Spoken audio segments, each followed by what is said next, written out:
Nous, il y a un frein assez important qu'on a enlevé, qui fait qu'on a fait cette forte croissance, c'est la pression sur l'efficacité. Comme ça, on dirait que c'est juste positif de dire, bon, une asso, ça doit être hyper efficace, comme tout le monde. Mais en fait, quand tu dis à, je sais pas, gérer une banque alimentaire, par exemple, si toi, quand tu donnes $100, tu veux que les $100, ils servent vraiment à acheter de la nourriture, la livrer, etc., forcément, il n'y a plus de place pour une équipe, les infrastructures, et encore moins pour de la technologie et du digital, ou si je caricature un peu le donateur, mais il dit non, mais un site web, c'est du gâchis. Moi, mon argent, je veux qu'il serve la cause. Et donc, là où, pour une entreprise, il faut être efficace, mais efficace, ça veut dire une partie pour mes opérations, une partie pour me faire connaître, une partie pour grandir. Bah, pour une asso, efficace, ça veut dire souvent juste des opérations et tout le reste très à l'arrache. Bienvenue sur FinScale, l'émission qui vous plonge au cœur de la transformation de la finance. Solène Niederkorn et ses invités explorent chaque semaine les initiatives qui façonnent l'avenir de l'industrie. Bonne écoute à toutes et à tous. Bonjour à tous et bienvenue sur un nouvel épisode de FinScale avec François de Quéret, qui est le patron, le cofondateur de Zephy. Salut François. Salut Solène, merci de m'inviter. Écoute, ravi. Je voulais quand même dire à notre audience et m'excuser aussi auprès de toi. J'ai une voix de canard parce que je sors d'une bronchite assez carabinée. Donc, je parle du nez comme un petit canard. Ça va, ça. Bon, François, je suis ravie qu'on discute. C'est Nicolas Sellier qui avait soufflé ton nom il y a quelques mois et on avait discuté de ce que vous étiez en train de développer donc assez loin de chez nous puisque vous êtes basé au Canada avec ton cofondateur Zephy et je trouvais le sujet hyper intéressant. Donc j'ai un petit peu creusé et c'est suite à ça que je t'avais contacté. Merci beaucoup d'avoir répondu présent. Est-ce que tu pourrais te présenter un petit peu à nos auditeurs, nous expliquer un petit peu ton parcours avant la création de Zephy? Oui, avec plaisir. J'ai donc grandi en France, fait études d'ingénieur en France, et je suis parti faire ma dernière année à Montréal. Et en fait, c'est pendant cet échange à Montréal que j'ai commencé Zephy un peu par hasard. En fait, au début, je voulais faire du bénévolat. Je me disais, tu vois, je vais avoir un bon diplôme, je devrais trouver du travail, mais j'aimerais bien avoir un impact, j'aimerais bien me rendre utile, j'aimerais bien faire des choses qui ont un bon impact pour le monde. Ouais. Et je me suis dit, bon, bah, je vais aller faire du bénévolat. Donc, j'ai tapé bénévolat Montréal sur Google. Et en fait, là, je pensais que ça allait être... Enfin, je me disais, ça y est, je vais faire des trucs hyper utiles, ça va être génial. Et en fait, là, j'étais sur page jaune version asso. Et c'était hyper décourageant. J'avais genre, tu vois, juste un titre, des numéros de téléphone. J'appelais, on me rappelait 4 jours après en me disant, on va vous faxer un formulaire. Enfin bon, c'était hyper décourageant. Bon, finalement, j'ai trouvé, tu vois, une asso avec qui j'ai pu m'engager, mais le premier motivateur, c'était de me dire, en fait, tu peux pas encourager les gens à s'impliquer, à faire du bénévolat, etc., si l'expérience est aussi décourageante. Et donc, le premier projet, qui était plutôt un projet étudiant, tu vois, on finissait notre maîtrise à Montréal en faisant ça, c'était matcher des assos avec des gens qui veulent faire du bénévolat. Après, Vous avez monté ouais. donc une petite plateforme, vous faisiez ça, c'était quand même un petit peu automatisé ou? Alors en bon, tu vois, à l'époque, on suivait beaucoup les trucs entrepreneurs, on suivait beaucoup The Family, c'était Do Things that Don't Scale, etc. Donc on a fait un groupe Facebook qui était la tech, le low tech de l'époque. Mais on avait un groupe Facebook où tous les jours on publiait des opportunités de bénévolat en Ouais. mode un peu clean, tu vois, avec une belle illustration, une date, qu'est-ce que tu vas faire. Et d'ailleurs c'était assez marrant d'un point de vue entrepreneurial parce que je crois en un mois on avait peut-être 1500 followers.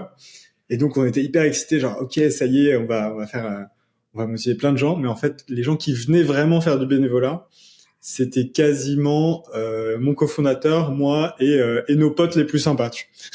Excellent. Et en fait, bon, ça a été presque le premier pivot. Donc, heureusement qu'on s'est pas lancé à coder une plateforme parce que Ouais. on n'avait pas trouvé le driver, en tout cas, qui allait faire s'impliquer les personnes à faire du bénévolat. Alors du coup, comment vous avez lancé, comment ça s'est passé après? Et Comment vous êtes alors, arrivé sur Zephy? il y a eu pas mal d'itérations parce qu'on est resté dans cette idée de faciliter le bénévolat, mais à l'époque, on parlait à beaucoup d'assos, donc on leur disait mais comment ça se passe le bénévolat, comment vous recrutez, etc. Et elle nous disait bah nous c'est beaucoup des jeunes qui ont du bénévolat obligatoire. Et en fait c'est un truc québécois. où t'as pas mal de programmes scolaires où tu dois faire du bénévolat. Et donc nous, on est allé voir des écoles où c'était obligatoire. On leur a dit, on va vous faire une plateforme pour manager ces feuilles de temps. En même temps, on va trouver des opportunités de bénévolat pour vos élèves. Et en fait, ça a marché dans le sens où ça, on a même fait une prévente alors qu'on était encore en train de faire notre maîtrise. Ouais. Et donc, on leur a dit, à la rentrée, quand nous, on a fini notre maîtrise, vous aurez cette plateforme pour vos 1000 élèves pour qu'ils aillent s'impliquer. Ouais. Et ils ont signé et on leur a fait. Je sais que c'est pas du tout fintech, mais en fait, ça, c'est ce qu'on a fait pendant les 2 premières années, de scaler ça à la fin, il y avait 30 écoles à travers tout le Québec. Il y avait 50 000 étudiants sur la plateforme qui trouvaient des opportunités de bénévolat sur Zephy. Et ce qui nous a poussé en fait, on a essayé de le scaler plus. Et à l'époque, je me souviens, je suis allé voir un VC de Montréal et il m'a dit, mais ok, votre marché, c'est genre 100 écoles au Québec. Vous chargez $3,000 par école. Donc, votre marché, c'est moins que $1 million au Québec. Il m'a dit, votre marché, c'est un client. J'étais là, ok. Et bon, il avait raison qu'on pouvait pas vraiment scaler. Nous, on voulait avoir de l'impact à grande échelle. Ouais. Et donc, en effet, on allait, tu vois, il y avait de quoi faire une petite boîte, mais pas quelque chose qui allait changer la philanthropie, changer l'impact des assos. Et donc, c'est là où on a fait évoluer le modèle. Alors, le modèle, maintenant, ressemble à quoi? Quelqu'un qui ne connaît pas Zephy. Ouais, donc en fait, ce qu'on est allé faire, c'est aider les assos à collecter des fonds, donc des dons en ligne. Les dons en ligne, c'est très large. Ils vendent des billets pour des galas, ils font des adhésions. Donc il y a plein de choses là-dedans. Mais ce qu'on a fait, c'est le pitch vraiment de base, c'était avec les autres plateformes. Quand tu lèves $100, il te reste 96, 95, voire $90 après les frais de plateforme. Ouais. On leur a dit, tu lèves $100, tu reçois $100. Et donc, on couvre tout, même les frais de interchange, etc. Ce qui est assez cher, surtout aux États-Unis où, tu vois, Visa prend quasi 2% en interchange. Et on a fait ça avec le pari que les tips qu'on allait recevoir, donc vraiment tu donnes $100, l'asso reçoit 100, et à la fin, on te dit, tu vas rajouter quelque chose pour Zephy. Ouais. On a fait le pari que les gens mettraient plus. Et c'est ce qui s'est passé parce qu'on était dès le début, dès les premières semaines, au-dessus de 4%. Donc c'est ça, le pitch c'est Zephy, tu crées tes campagnes de levée de fonds et à la fin tu reçois 100%. Alors vous avez intégré Stripe derrière comme PSP. Exactement. Comment est-ce que vous négociez, parce que Stripe est quand même assez cher, donc comment est-ce que vous avez négocié pour finalement vous y retrouver financièrement entre d'un côté tu fais confiance à tes clients, hein, en tout cas aux personnes qui leur filent de l'argent, et de l'autre côté des plateformes comme Stripe qui chargent quand même pas mal pour toute la partie processing de paiement. Qu'est-ce que vous avez négocié avec eux? Et il y a que, j'imagine qu'il n'y a pas que. Il y a encore que eux là. D'accord. En effet, on a eu donc là pour donner les nombres, là maintenant on va passer les $80 millions par mois processés. Ouais. Donc là, maintenant, on arrive à bien négocier. Et encore, je trouve que c'est encore très, très dur, très agressif, Stripe. Mais dans l'historique, il y a eu un peu deux tendances. Donc forcément, à partir de $100 000, on avait le droit de négocier. Avant ça, ils veulent même pas te parler. Et franchement, avant 1 million par mois, c'était vraiment très difficile d'obtenir quelque chose de significatif. D'accord. Je dirais qu'à partir de 1 million, ça a été vraiment pas mal. Et là, c'est à partir de 10 millions, tu commences à être vraiment tu te rapproches du interchange. Donc vraiment, la partie qui devient la plus grande dans tes frais, c'est Visa. Et donc, typiquement, maintenant, on paye, tu vois, Visa, c'est de l'ordre de 1,6%. Et Stripe, c'est de l'ordre de 0,4. Et donc, en fait, négocier Stripe, c'est plus si impactant parce qu'il représente plus la majeure partie des frais. Ouais. Alors qu'au début, c'était quasi 50-50, moitié Visa 1,6, moitié Stripe 1,6. Et donc, les échelons de négo ont été importants. Et je dirais qu'entre 1 million par mois et 10 millions par mois, c'est là où on a vraiment pu pousser vers le bas les frais. Et ça, c'est de la tendance, mais l'autre tendance, c'est que plus tu scales et plus tu as besoin de tech. Et donc, en fait, plus tu as besoin de services de Stripe, notamment en KYC, prévention de la fraude, gestion des payouts. Et donc, en fait, tu es aussi dans ce côté d'ajouter des services pour Ouais, bien sûr. rester efficace. Ouais. Les freins d'adoption de ces associations qui sont quand même pour beaucoup, bah, tu l'expliquais, il y a encore quelques années, c'était limite le bottin téléphonique et pas de présence en ligne. Donc, comment est-ce que tu parviens à les enroll dans votre aventure et de ton point de vue, c'est quoi les freins, justement? Qu'est-ce qui fait que Ouais. elles passent pas tous chez vous, toutes chez vous? Quelques semaines encore. Mais... Ouais. non, non, c'est une hyper bonne question. Et nous, il y a un frein assez important qu'on a enlevé, qui fait qu'on a fait cette forte croissance, c'est la pression sur l'efficacité. Mhm. Et bon, comme ça, on dirait que c'est juste positif de se dire, bon, une asso, ça doit être hyper efficace, comme tout le monde. Mais en fait, quand tu dis à, je sais pas, gérer une banque alimentaire, par exemple, si toi, quand tu donnes $100, tu veux que les $100, ils servent vraiment à acheter de la nourriture, la livrer, etc., bah, forcément, il n'y a plus de place pour une équipe, les infrastructures, et encore moins pour de la technologie et du digital. Ou si je caricature un peu le donateur, mais il dit non, mais un site web, c'est du gâchis. Moi, mon argent, je veux qu'il serve la cause. Et Mhm. donc, là où pour une entreprise, bah, faut être efficace, mais efficace, ça veut dire une partie pour mes opérations, une partie pour me faire connaître, une partie pour grandir. Bah, pour une asso, efficace, ça veut dire souvent juste des opérations et tout le reste très à l'arrache. Et en fait, c'est triste, mais c'est un peu ce frein structurel. Et nous, le fait de dire, ah, regarde, tu donnes $100 avec Zephy, il y a $100 pour ton asso, et le donateur, s'il trouve que c'est cool et que c'est important que tu aies accès à de la bonne technologie, il rajoute un type. Bah, Mhm. ça a levé un gros frein structurel. Et en fait, globalement, pour les assos, le frein structurel à accéder à de la bonne technologie et plus généralement investir dans sa croissance, c'est vraiment cette pression des frais. Mhm. Après, nous, à titre de plateforme, au début, ce qui a été difficile, c'était surtout la confiance, dans le sens où quand tu es une nouvelle plateforme en paiement, peu importe d'ailleurs la verticale, faire confiance, c'est dur parce que les gens, ils me demandaient vraiment, bah, au début, j'y allais en personne, rencontrer toutes les assos, ils me regardaient droit dans les yeux et ils me disaient, mais François, qu'est-ce qui me dit que tu vas pas partir avec mon argent? Ouais, bien sûr. Et moi, j'argumentais, en plus, je pense, de choses, mais j'argumentais, j'étais, regarde, ma réputation, là, je pourrais travailler ailleurs. Tu vois, bon. C'était vraiment ça le plus difficile. Et bah, après, je pense que l'autre frein, c'est la maturité technologique, dans le sens où il y a pas c'est souvent des toutes petites équipes, genre il y a un directeur, une directrice quasi tout seul ou avec des bénévoles, et donc Mhm. faut faire de la techno très simple parce que c'est pas genre une personne, il y a pas souvent pas de CTO, pas Non, bien sûr. d'expert en tech, et Ouais. donc après faut que ce soit hyper simple. Et nous, ça a été, je pense, après la première défi de crédibilité, l'autre défi de faire un produit où tu t'onboardes en 3 minutes et tu mets ça sur ton site en 2 minutes de plus, quoi. Mm. Est-ce que tu penses que le modèle zéro fees, Zéro free. zéro free, le modèle zéro fee que vous avez développé change quelque chose pour la conversion des dons ou finalement ça change pas grand-chose?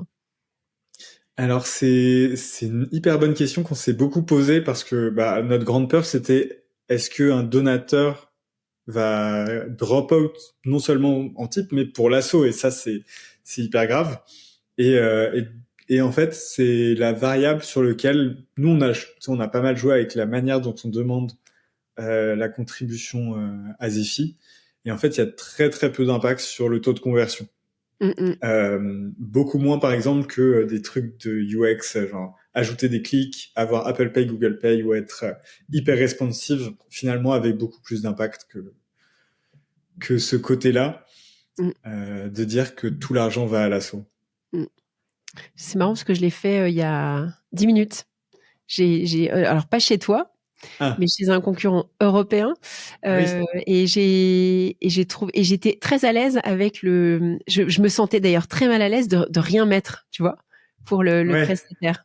En fait, je pense qu'il y a un espèce de phénomène de mauvaise conscience, tu sais, de ne rien mettre pour le prestataire qui effectue le paiement pour toi, pour le compte de Ah, l'asso. Ouais, bah, je pense, si c'est OK de partager, je pense que c'était sur Hello Asso. Ouais, c'était sur LES. C'est ça. Qui nous ont d'ailleurs vachement conseillé, en fait, parce qu'on a commencé après eux, en Amérique du Nord. Ouais, Et en sachant que ça avait marché, enfin, on s'est inspiré du modèle pour le faire en Amérique du Nord. ouais, Et, et en effet, nous, ce qu'on essaie enfin, c'est toujours hyper dur parce que nous, c'est notre seule manière de vivre, donc faut qu'on soit quand même assez agressif, mais ouais, sans culpabiliser la personne qui est déjà en train de faire un don. Donc, ouais. tu fais un don, tu veux pas non plus te faire culpabiliser, tu vois, c'est pénible. Donc, en effet, il y a un juste milieu à trouver entre être assez soutenable, Agressif. mais assez Ouais. éthique, quoi. Ouais, tout à Ouais. fait, tout à fait. Alors, tu parlais de fraude et de sécurité, je trouvais intéressant. Alors, j'aimerais bien recevoir LOASO, bien sûr, sur mon podcast prochainement, mais je trouvais que c'était intéressant aussi de creuser avec toi les fraudes aux US, parce que vous opérez pas aux US. Vous opérez en Amérique du Nord, mais c'est un marché où la fraude sur les paiements est particulièrement agressive. J'aurais aimé que tu nous partages quelques anecdotes sur le sujet et notamment sur les fraudes qui t'auraient marqué et de quel type de fraude on parle. Ouais, tout à fait. Bah, malheureusement, ça m'a marqué parce que peut-être pas des nuits blanches, mais en tout cas des moments pas très sympas. Quelques Et sueurs déjà, froides. ouais, quelques sueurs froides. Et déjà, ce qui est assez drôle, c'est que on a lancé les États-Unis 2 ans et demi après le Canada. Donc nous, on était au Canada, on a lancé le Canada. Et en fait, la fraude, ça a vraiment commencé aux États-Unis. Et encore aujourd'hui, c'est le jour et la nuit. Les États-Unis, c'est un pays où la fraude financière, c'est très très gros. Et je pense, en tout cas dans le monde occidental, selon moi, parmi les plus gros. Donc peut-être pour quelqu'un qui fait du paiement en Europe ou au Canada et qui se lance aux États-Unis, c'est bon d'avoir en tête que Il faut faut être un bien être peu, armé. voilà, être un peu risque averse. Nous, notre première fraude, c'était, on s'est vraiment réveillé un matin et il manquait 200 000 dollars. Et surtout pour il y a quelques années, c'était vraiment beaucoup. Euh, et en fait, c'était une fraude type, tu crées un compte d'asso, mais bon, sauf que t'es pas vraiment une asso, donc tu connectes un compte bancaire personnel, et après tu vas voler des cartes. Enfin, tu vas voler. En général, tu vas pas les voler toi-même, tu vas acheter des cartes volées Ouais. sur le darknet. Ça coûte pas très cher. Et d'ailleurs, pour ouvrir le compte asso, c'est pas très cher non plus d'aller acheter une identité. Donc, nous, il y avait un KYC où, tu sais, c'était un ID et une carte d'identité. Et Mhm. en fait, ça, c'est pareil, ça coûte pas très cher de demander à quelqu'un de le faire pour toi. Et donc, en Ouais. fait, pour 50 dollars, t'as une identité. Pour 100 dollars, t'as 10 cartes de crédit. Et la fraude, c'est de faire passer toutes ces cartes en mode don à l'association et à la fin de prendre les fonds de l'asso et de les mettre dans ton compte en banque personnel. Et bah voilà, c'est fait. Ah, ok, d'accord. Donc 200 000, ça a été fait comme ça. Ouais, 200 000 qui a été fait comme ça. Je te passe les. En fait, le détail, c'est que au lieu nous, on checkait quand même les gros montants avant les payouts et tu vois, et donc quand c'était 200 000, typiquement, on le voyait passer. Mais ça, c'était du ACH. Donc c'est genre virement SEPA. Ouais. Et ça mettait, enfin, ça partait, entre le moment où ça partait et ça arrivait, notre système de détection, il était pas bien coordonné, ce qui fait qu'on checkait l'argent, on donnait l'argent à l'assaut trop tôt par rapport à notre check. Aïe. Donc c'était un peu aussi un problème de processus. Mais, euh, mais ça nous a forcément bien sensibilisé à la fraude. Et Donc, c'est pour votre pomme. Vous n'avez euh, rien pu fina- récupérer. Comment ça s'est passé? alors, finalement, d'ailleurs, c'est quelqu'un la personne qui nous a aidés, je sais pas si tu connais, c'est Paul Bourdon. C'est un ancien fraudeur qui est devenu dans le côté prévention de la fraude, Ouais. mais qu'on nous a présenté, il nous a expliqué le processus pour récupérer les fonds dans ces cas-là. Et en fait, si tu fais la voie normale, c'est t'appelles la police fédérale, donc le FBI. Tu vois. Moi, j'étais un peu stressé avant d'appeler le FBI, mais bon, ça se passe plutôt bien. Hein, c'est une police qui t'aide. Et eux, après, ils vont contacter Stripe pour dire à Stripe d'aller inquire la banque en question Ouais. et geler les fonds. Le problème, c'est que 200 000 dollars, c'est beaucoup pour toi, mais pour le FBI, c'est leur petit déj, quoi. Des miettes. C'est des miettes. Et donc, c'est le temps que, effectivement, ils fassent le processus de faire la demande officielle à Stripe, que Stripe réponde et donne les données. Bon, Ouais. l'argent est parti 10 fois, tu vois. Il y a zéro chance. Par contre, la bonne technique, c'est d'essayer par tous les moyens possibles de parler à des gens haut placés dans la banque pour leur dire, hey, il y a tel compte de telle personne avec telle transaction qui est de la fraude. Nous, on le sait pour telle raison. Faut que tu fasses quelque chose. Et en général, les gens qui ont assez d'influence dans la banque peuvent. Et ça, dans cette fois-là, on n'y est pas réussi parce qu'on s'est rendu compte de la fraude trop tard. Mm-hmm. Mais dans un autre cas, ça a marché parce que j'ai réussi par LinkedIn à parler à la VP fraude Wow. de la banque qui, elle, s'est chauffée et a écrit à la bonne personne pour dire « Ok, faut geler tel compte et reverte » et ça s'est réglé en 1 heure. Mais du coup, Pardon, je t'ai interrompu. Non, vas-y. Non, donc ça, c'est une des fraudes, mais il y en a d'autres que tu peux peut-être nous partager. Mais typiquement, vous attendez pas, maintenant que ces fraudes arrivent, vous avez mis en place des systèmes de mitigation du risque. Comment vous faites maintenant? Ouais, tout à fait. Alors maintenant, il y a 2 personnes à Zephy qui s'appellent Evan et Alexandre qui sont hyper bons et qui ont mis le processus pour prévenir ça. Mm-hmm. Mais ce qui est plus pas mal d'IA. Mais ce qui a été aussi important, c'est conceptuellement, et ça même on le faisait avant leur arrivée, c'est que nous, comment ça se passait, c'est que tous les matins, Thibaut, qui est CTO et cofondateur, il checkait tous les comptes qui avaient été créés, et dès qu'il voyait que c'était louche, il les fermait, et limite il leur envoyait un email pour dire votre compte a été fermé, on vous a détecté comme fraude. Et en fait, ce qu'on a appris, et ça paraît évident, c'est que les fraudeurs, faut les détecter le plus tôt possible, mais il faut qu'ils le sachent le plus tard possible.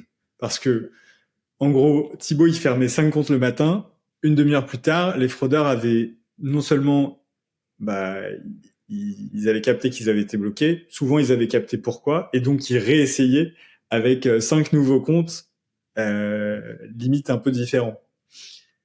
Mais la bonne technique, c'est en fait bloquer les 5, mais leur faire croire que les paiements y passent. Et donc en fait, tu les bloques en background, eux, ils vont prendre leur carte volée, ils les font passer sur Zephy.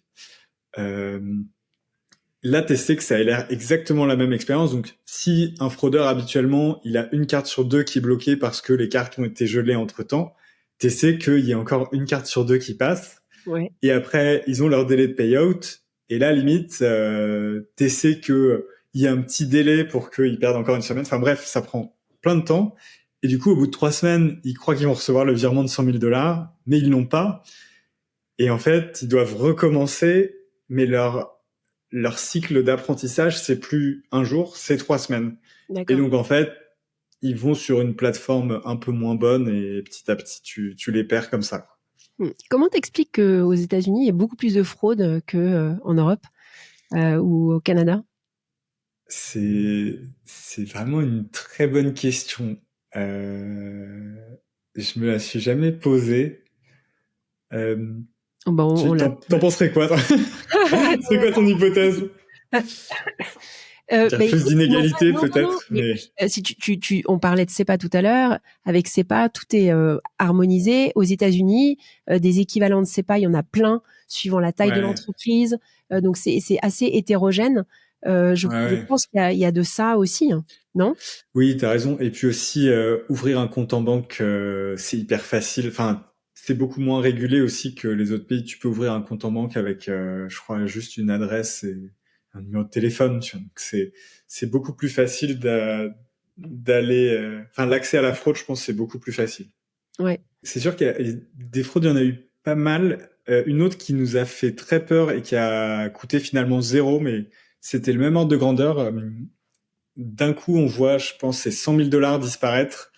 Et on savait on a compris juste après qu'il y avait encore $150,000 de plus à risque. Et ça, c'est une fraude au double remboursement. Et en fait, c'est quand tu fais un ACH. Donc, ACH, c'est, comme je disais, virement bancaire. Ouais. C'est hyper archaïque comme méthode de paiement, ce qui fait que tu peux te faire rembourser et après le disputer. Et donc typiquement, là pour le coup, tu donnes l'argent même à une vraie asso, tu donnes 100 000 dollars, et après tu contactes l'asso en mode désolé, en fait, je voulais pas du tout faire ça, remboursez-moi. Donc là, ils sont déçus, mais ils remboursent. Et juste après, t'appelles ta banque et tu dis bonjour, j'ai un paiement que je ne reconnais pas de 100 000 dollars, j'aimerais le disputer. Et donc nous, Zephy, on reçoit une dispute de la banque qui dit hey, rendez les 100 000 dollars, notre client a dit qu'il le reconnaissait pas. Et donc en fait, toi, t'as déjà remboursé les 100 000 dollars, donc la personne est à zéro, et tu lui redonnes 100 000 dollars parce que la banque a dit non, mais c'était une transaction non reconnue. Mmh. Et ça, ce qui m'a vraiment fait la sonnette d'alarme, c'est que, en fait, c'est impossible de savoir que cet aspect-là est risqué. Et donc, en fait, c'est le moment où on s'est dit, il faut vraiment quelqu'un qui est à plein temps à réfléchir constamment et se tenir au courant partout de quelles sont les fraudes possibles, parce que il y a tellement de possibilités que tant que t'as pas quelqu'un à plein temps dessus, tu peux pas être vraiment serein que ça va pas t'arriver. Mmh. Et votre modèle actuel, celui que vous êtes en train de déployer aux États-Unis, est-ce que c'est plus complexe à déployer en termes de scalability? Est-ce que c'est un modèle complexe à déployer aux US et éventuellement ailleurs si vous descendez en Amérique latine ou en Europe? Ouais, c'est une hyper bonne question. En fait, c'est surtout complexe par les régulations sur la collecte de dons. Mmh. Et je pense que c'est un peu pareil pour toute personne qui a une marketplace. Parce que comme on est responsable de vérifier à la fois où va l'argent en termes de compte en banque et en termes de donateurs, Mmh. il faut qu'on soit une entité légale dans le pays. Et donc, il faut qu'on ait une compta dans le pays, tu vois, Ouais, bien tout sûr. ce qui va avec, quoi, compte en banque, euh, etc. Mais à part ça, c'est pas hyper complexe, en fait. Et on se pose d'ailleurs des questions en ce moment de regarder Amérique latine, UK, Mmh. quel est le meilleur prochain endroit. Donc, au final, ça se fait quand même bien, quoi. C'est Ouais. pas overnight, mais ça se fait bien. Bon, top. Alors, quand on s'était parlé la dernière fois, tu avais mentionné d'autres méthodes de paiement alternatives. Alors, je sais pas si c'est quelque chose que j'ai rêvé, mais il me semble que tu m'avais dit ça. Et du coup, j'étais hyper intéressée de savoir de quelle méthode tu parlais. Euh, surtout avec Stripe, c'est assez facile Ouais. d'ajouter des méthodes de paiement. Peut-être le défi, c'est de savoir qu'est-ce que tu mets le plus de l'avant en fonction de la bonne personne. Ouais. Euh, Tu vois, typiquement, le ACH, quand c'est des gros dons, nous, on a très intérêt à ce qu'ils l'utilisent parce que le frais, il est hyper minime. Ouais. Euh, mais il y a beaucoup de friction, donc si tu mets que ça visible, tu vas avoir du drop-out. Euh, Nous, parmi nos grosses expérimentations, la conclusion finalement, elle est assez basique, mais c'est Apple Pay et Google Pay qui doivent être Mm. first and foremost. Et c'est c'est bête, mais c'est très rare de le voir bien fait. Le fast checkout Google Pay et Apple Pay sur des plateformes, même des grosses plateformes. Je sais pas si tu as Ouais. la même Si. euh, Et d'ailleurs, expérience. ouais, exactement. Et quand c'est bien fait, c'est bien agréable. Mais c'est compliqué, en effet. Et t'en as pas beaucoup qui le font, je trouve. T'en as pas beaucoup, ouais. Et en fait, nous, on a vu la différence là sur 2 ans, c'est passé à 30% de tous nos paiements, c'est le one-click Google Pay ou one-click Apple Pay. Et à côté de cette tendance, on est passé à, je crois, 70% des paiements qui sont sur téléphone maintenant. Ouais, Et donc, en fait, c'est dingue. ces deux tendances ensemble, il n'y a pas de rocket science à faire pour optimiser le e-commerce souvent, enfin, ou le checkout, de juste le tester à fond sur mobile et avoir le one-click Apple Pay et one-click Google Pay. Mm. Ça change complètement et ça explose les taux de conversion. Pour le coup, c'est assez phénoménal. C'est clair. Et pour revenir juste 2 minutes sur Ring, en fait, Ouais, Ring Capital a investi chez vous ou pas? ouais, exactement. Via Ring Mission. Ouais, En 2021, à l'époque, c'était pour ouvrir les États-Unis justement. d'accord, Euh, intéressant. Ouais. Sachant qu'on a la particularité d'être enfin on a deux bureaux, on a un bureau aussi à Paris, donc enfin un à Montréal et un à Paris. Mhm. Et donc, enfin il y avait aussi une proximité avec la France. Mais en effet, ils ont investi dans notre tour de site qui était de 3,7 millions pour ouvrir aux États-Unis. Et comment ils ont entendu parler de vous? Et ben, c'est une introduction de Ismaël, un des cofondateurs d'Eloasso. Ah, Et d'accord. Ok. c'est pour ça qu'on a une assez forte proximité. Et les cofondateurs d'Eloasso ont investi dans Zephy à D'accord. l'époque en 2019, donc dans notre pré-seed. D'accord. Top. Est-ce que tu as des sujets qu'on n'a pas creusés? Bah, nous, un des gros sujets de l'ouverture aux États-Unis, ça a été aussi go-to-market, tu vois. Ouais. Et c'était assez marrant parce que justement, quand on faisait la levée de fonds de 2021, on se prenait des noms à tout va. Tous les fonds quasiment nous disaient non assez direct, en mode non, mais votre plan de lancer aux États-Unis, ça fait peur. Votre plan est pas assez détaillé. On veut comprendre vraiment exactement dans chaque État comment vous allez faire. Qui disait ça? Et Les fonds avec, de capital risque? ouais, les fonds de capital risque. Bah, un mix de ça fait peur et votre plan d'attaque des États-Unis est pas assez précis. Donc ça, peut-être, Ok. c'est nous qui avions. Mais justement, avec Thibaut, mon cofondateur, on a lancé les États-Unis pendant la levée de fonds. Et en fait, ça peut aller assez vite. Tu vois, on a fait Stripe Atlas, où en 2 secondes, tu as ton compte en banque, ton incorporation Delaware, t'es up and running. On s'est fait présenter par nos meilleurs amis d'assaut canadiennes, des assos américaines qui étaient là, oh bah ouais, vas-y, je vais essayer. Ouais. Et là, on a changé notre deck en mode scaler aux États-Unis. Tu vois. L'histoire, c'était plus on ouvre aux États-Unis, mais on Ouais. scale aux États-Unis. Excellent. Et ça a trop bien marché. On a fini avec 5 term sheets à cette levée de fonds-là. On a choisi Ring comme lead. Euh, et ce qui est assez drôle, c'est que finalement, en effet, notre plan s'est pas du tout passé enfin, ça a pas du tout marché au début les États-Unis parce qu'on appliquait les mêmes méthodes qu'au Canada où c'était très cold emailing, cold calling pour se faire connaître des assos. Mais en fait, aux États-Unis, je pense qu'il y a trop de compétition sur cold emailing. Enfin, les gens, ils se font harceler d'emails. Tu D'email. sais, en plus, Ouais, c'est ouais. la jungle. Il y a la loi anti-spam. Il y a quasi rien, quoi. Tu peux emailer tous les États-Unis. T'auras pas grand-chose, quoi. Ouais. Euh, et donc, en fait, finalement, on s'est un peu cassé les dents pendant 4-5 mois. Mais finalement, on a fait plus du digital, du Google Ads, du SEO. On a réussi à ranker bien au bon endroit. Et en fait, 1 an plus tard, les États-Unis, c'était 80% de notre volume et de notre chiffre d'affaires. Donc, finalement, on s'est dit qu'on avait plutôt bien fait de pas faire de plan, mais de plutôt se lancer, quoi. Très bien. C'était hyper intéressant, François. Merci beaucoup. Je Merci. m'intéresse toujours aux prochaines étapes des boîtes dont on parle. C'est quoi vos prochaines étapes? Tu parlais de l'Amérique latine. Ouais, alors, on pense notamment à l'Amérique latine, mais pour être honnête, la vraie plus grande étape pour nous, c'est plutôt de faire plus pour les assos. Et donc là, on est très bon à la partie collecter des fonds, recevoir des paiements de toutes sortes. On est un peu bon côté CRM, donc gestion des donateurs, garder le contact. Mais en fait, il y a vraiment plein de choses qu'on peut faire pour les assos sur, tu vois, toute la chaîne de leurs opérations.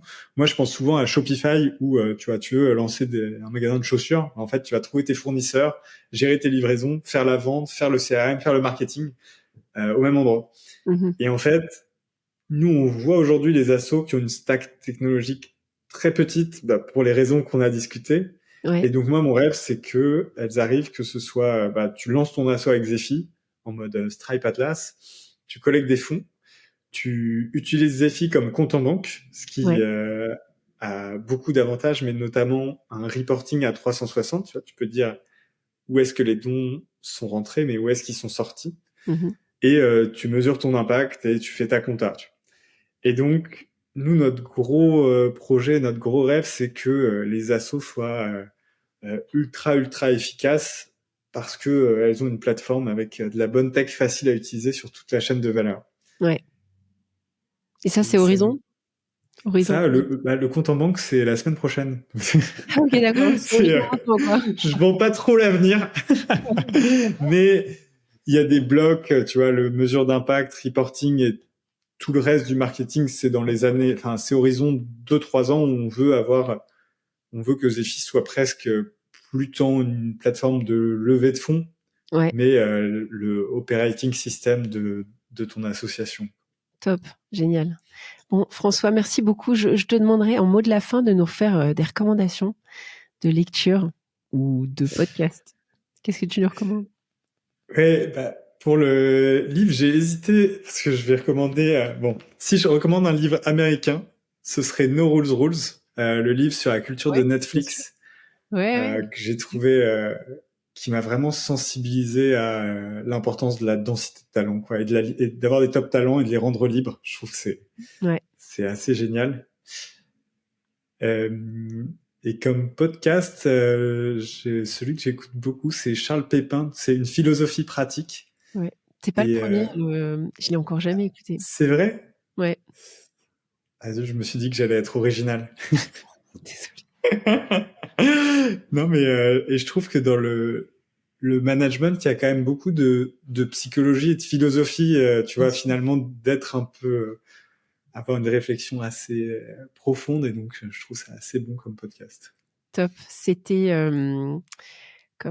C'était Pierre Festal, hein, le managing partner de Orbital Ventures, qui me l'avait recommandé. Je me souviens. On est connectés. Merci François, c'était top. Et merci à Nicolas Sellier de nous avoir très gentiment mis en contact.